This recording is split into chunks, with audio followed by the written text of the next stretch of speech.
for everybody too.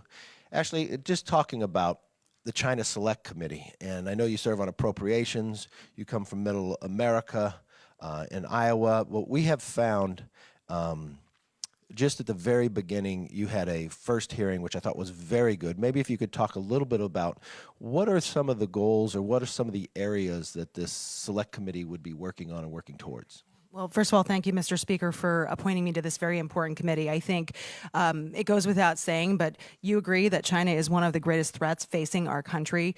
I believe it's the issue of my generation and of many generations, because if we don't take action right now, the next century will not be an American one. It will be one dominated by China.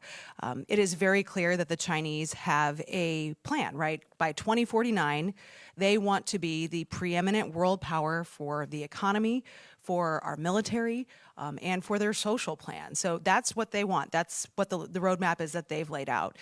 So I think it's imperative that we lay out our roadmap of what that next American century looks like, but also lay out a plan to hold them accountable for, let's say, the human rights atrocities that they continue to perpetrate. And if you did watch our first hearing, you would have seen Tong Yi, a former dissident or a dissident who was actually imprisoned in a camp, tell her story of what she faced when she did speak out in China, and what the Chinese people are facing every single day. They're being oppressed, and we need to highlight that.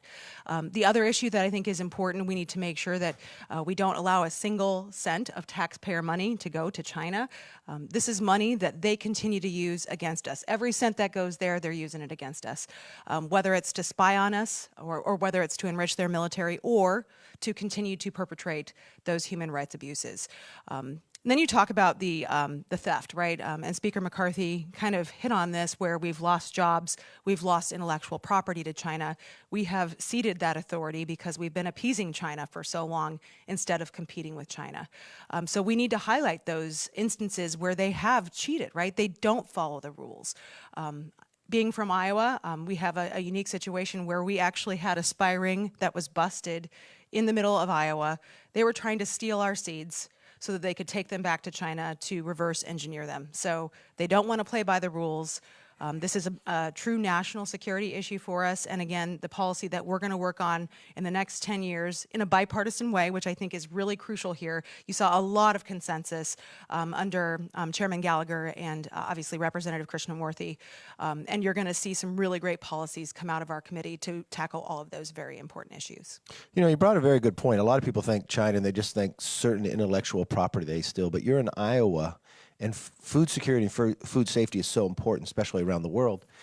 Watching that they were caught there spying, trying to steal seeds to re-engineer that as well. So it's every part of the country. And that's why this committee is so important. One of the reasons why I appointed you, and I sat with Hakeem beforehand to show him the individuals that I would appoint to this, making the point from certain committees, very serious.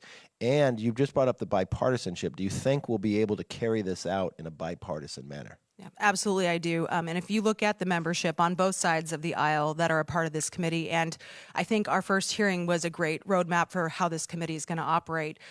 We all have great ideas about, and unity here on how we're going to tackle China. I think we all understand the great purpose behind our committee, and if we don't take action, what's at stake. And so that, I think, is something you're going to see a lot of agreement on. The speaker mentioned the bipartisan vote tally on the floor. I think that speaks to the unity behind this issue, that it's time to stop appeasing China and it's time to start competing with China.